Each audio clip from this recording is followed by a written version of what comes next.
the World Affairs Council of Connecticut, and welcome to our new series of virtual discussions that will explore global issues and global ideas and keep you connected to the world. Today, we are so happy to have with us one of our hometown heroes, Esam Boraey. Essam is a human rights activist and a fighter for freedom, justice, and democracy around the world. He's one of the original leaders of the Egyptian revolution. And I know, that fight for freedom, justice, and democracy is in his DNA because we see it every day. So welcome, Essam. Thank you. Thanks for having me.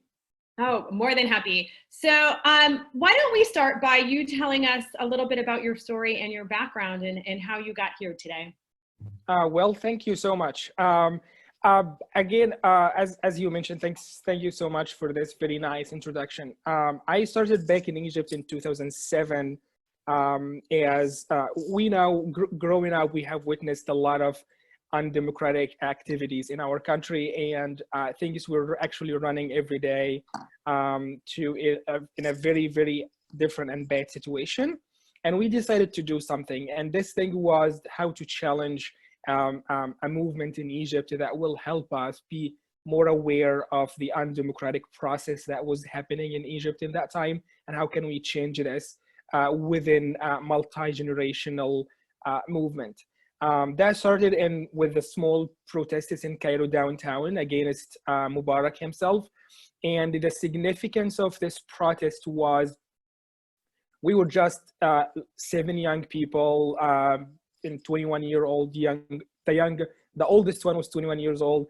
And that was the first time in decades that Cairo witnesses a protest against the president himself. Before that, we've had a lot of protests against a policy or a member of the government, but against the president himself. That was the first time in many, many years, and that was the significance of this. After that day, we started reaching out to a lot of other groups in Egypt. We will be able to create a coalition that will help creating a grassroots movement, underground grassroots movement that will be able to support our principles and ousting Hosni Mubarak. And we succeeded in this in 2011.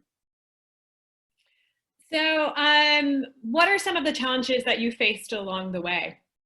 Well, of course, as you know, in any authoritarian regime, there's no political response to your movement. It's always security response. So the police, it was very aggressive against us. I was arrested many times and interrogated and witnessed some sort of torture during that time. And that was one of the main challenges. The fear message that the dictator in Egypt insisted to deliver in every single step across the way, to be able to tell everyone, if you will dare participate in such an activity, the fear will be present and the pain will be strong.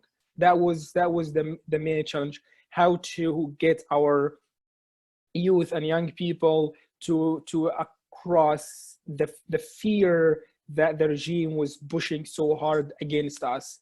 That was number one. And number two, the other main challenge was the threats we had every day, whether our phones were bugged, our communication were monitored all the time, and also being fired of every job you have and denied job applications and all of those things that also were one of the many challenges we had in that time. So let's take a look at the last 10 years, specifically in Egypt. How do you view your legacy? How do you view what you did and how it changed the future of Egypt? Well, I think the main thing I'm really so proud of how to implement the idea of having a movement of young people that was always absent in the Egyptian political atmosphere in Egypt. And we can see this right now within more young generations in Egypt, and how they actually so anti the idea of the fatherhood that usually our president was selling to us.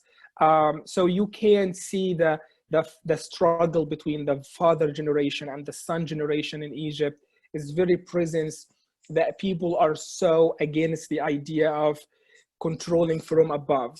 And I can see this is the highest thing that I'm so proud of, that you can see now there's no control of the knowledge that comes to you from the above generation. The policy of the regime in Egypt was, we control everything, we control the knowledge, and you should trust us because I am the father of the family. This is the Egyptian family, that I'm the head of the household, and you should follow me and listen to me all the time. But now with these younger generations, despite all the mistakes we have made and despite all the failures we have witnessed, but this seed that we have planted in those young generations who stand every single day in Egypt saying, no, this information is wrong, this fact is not true. This is very, very important. And funny enough, when I moved to the United States with the current president, I can see how very important to fact check everything that comes out of the administration. That's something I used to live with in Egypt on a daily basis. Let's take a look back in Egypt, and then after, let's pull out to look at the broader region. So how, with the recent death of the former leader in Egypt,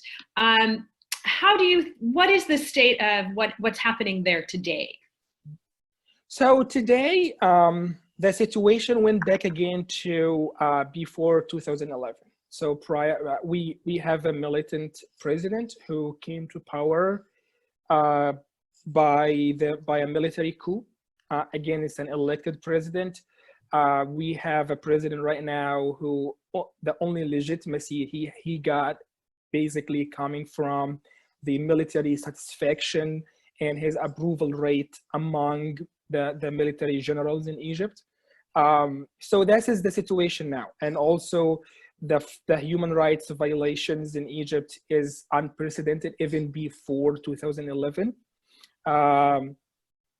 We have a 100% controlled media, state-controlled media in Egypt right now. We have almost close to zero space of any opposition to move or to negotiate. There is no anymore anyone allowed, any different voice is allowed, and they introduced new laws that will allow the government to punish anyone for posting on Facebook or Twitter anything that against the state policies, and also the new constitutional referendum that allows the president to remain in power until 2030. So that is where we are right now. So do you still stay connected with youth movements there? Is sort of, how are you seen there still, till today? So since day one, I actually have the double visions of everyone who would see me, and this happens till today. While I was organizing and working on the grassroots movement in Egypt, again, an underground grassroots in Egypt, everyone who would know me, even within my immediate family, I will have different opinion about what I was doing. Through my trial and my legal problems in Egypt after the revolution, I had people who thought I was a hero, I was the future of my country. At the same time, I've had people who were protesting against me as a CIA spy, as an American agent. I had people who were asking death penalty for me because I betrayed my country. When I moved here as well, I had the same people who would believe I did the right thing to save my life and protect my freedoms. At the same time, I had people who believed that actually the CIA who facilitated my escape from Egypt. Till today, I still have people who will try to reach out to me asking for advices or strategies and policies to organize or to join a a group they have created or found a movement in Egypt, or concerned about the region.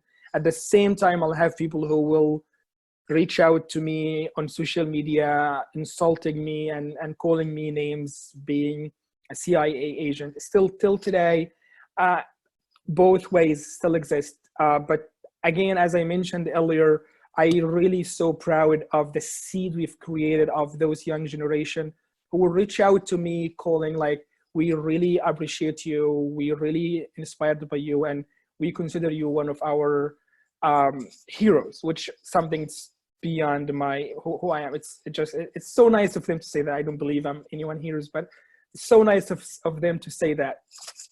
But you know, you have two sides all the way. Interesting.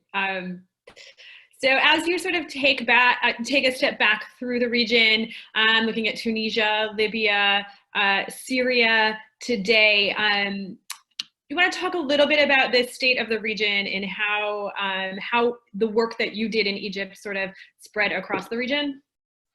Yes. So we historically, in the last 2 decades, the most organized groups in the region will be, number one, the regime or pro-regime efforts, like in Egypt, the military or pro-regime, and the same thing in Saudi Arabia, Tunisia, and all over the region. The other most organized groups will be the Islamist groups, or the Muslim Brotherhood, or other Muslim Islamic groups, who will be very well organized and have been grassroots movements for 3-4 decades in the region. So historically, those two groups are the most organized, well-connected groups. And through the Arab Spring, there was another player that came into the arena, which that was the young generations who organized the Arab Spring. Unfortunately, we've witnessed this across the region, where the two historically most organized groups start having deals with each other. Things really failed miserably and went back.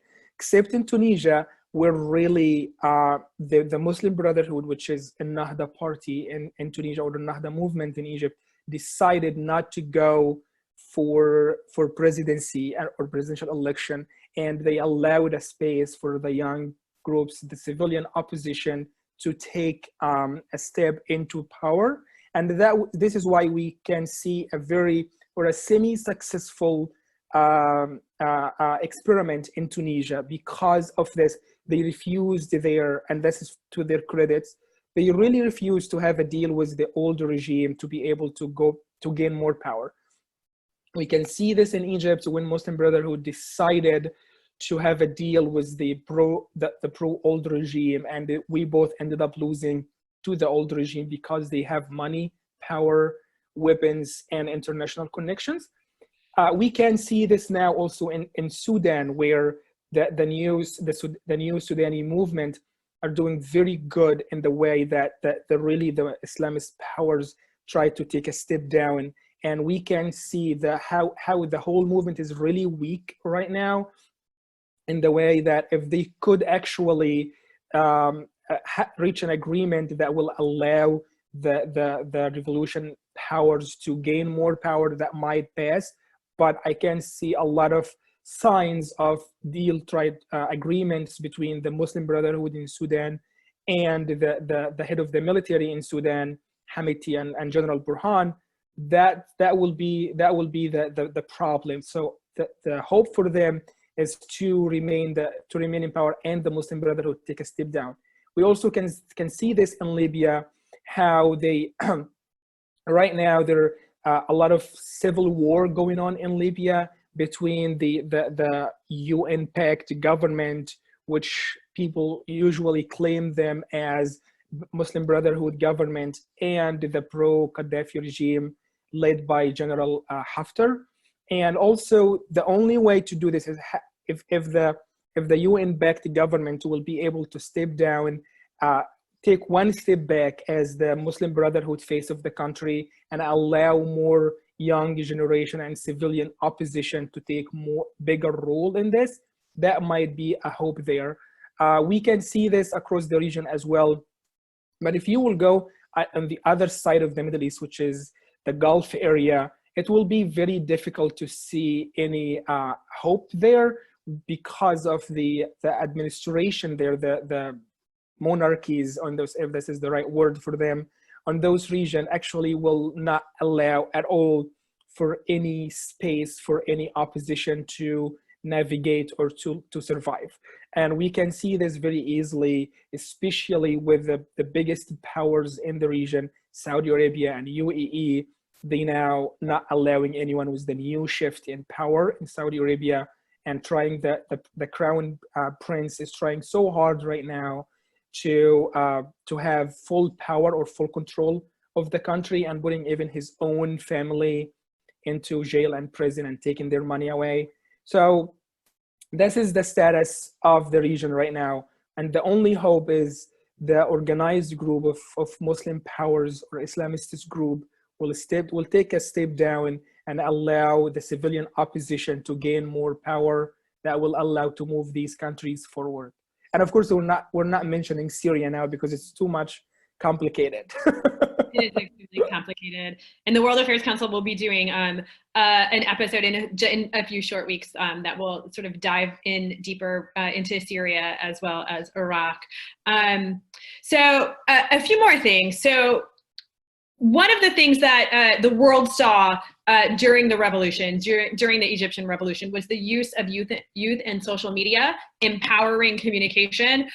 Is that still happening? What are some of the new technologies that are sort of leading the way? So yes, we were so lucky to, with the social media booming and mobilizing social media in our movement very early on, and even during our revolution. These days, we still using the same thing, but unfortunately, the regime also is getting very, very smart and very well aware of the fact and the power of social media. They're getting it very controlled. So, and they control it now in a very different aspects. Number one, they purchased many equipment and many tools to spy and control social media. So now all social media is monitored and by the regime. The second thing now, also like they passed a new laws that say basically they can arrest you and imprison you for posting anything on social media, or as they call it, fake news. Or anything against the state policy, they can actually. So what I'm trying to say is they are very aware of the power of social media, and they are doing what it takes to stop this from happening. I can see now a lot of youth movements and the generations who reach out to me for more engagement are using two different tools. The first one, getting actually off of the social media and using a lot of like more secure and more safe tools on social media that will allow them to communicate a little bit safely. The other one is off social media, and we can do this. We can see this. A lot of Egyptians in diaspora or outside of Egypt, they actually taken a big lead on this effort to be able to organize themselves and push for a reform in Egypt from abroad. And that's something I'm so proud of being part of and supporting. So that is what we're trying. So we're going out of social media to the dark ages. Back to the dark ages. So as our last question, Essam, if we were to take a look 5-10 years down the road, what is your sort of greatest hope, your greatest wish? What are some of the possibilities that exist? So that's a great question, and as we both heard on St. Joseph the other day, it's very hard to answer this question. But you know, from what I see right now, there are only two scenarios we can see happening in the region. Number one, things will remain the same way for a long time. We can see a lot of current regimes in the Middle East are creating a very strong strategic coalitions with the international community that helping them in different ways to remain in power. For example, in Syria right now, we can see how Russia is supporting the Al-Assad regime, and how Turkey now is trying to reach an agreement with European Union and Russia to play a role in the transition in Syria in order to keep Al-Assad in power. We also can see this in Egypt, where a Sisi regime is reaching out to the international community to keep borrowing money to support its existence economically and not send the country into a chaos. And we can see this pattern across the region. So that is the first scenario I expect that might happen. Everything will stay the same with the support of the international community economically. The second scenario I expect that it might happen within something from within the regime that comes from maybe some wings of the military in Egypt, for example, or some wings of the royal family or the rural family in Syria or in Saudi Arabia, for example, might take an initiative to change the head of the regime by another one from within. And that to do that, they might give the civilian opposition a little bit of extra space of negotiation and grow.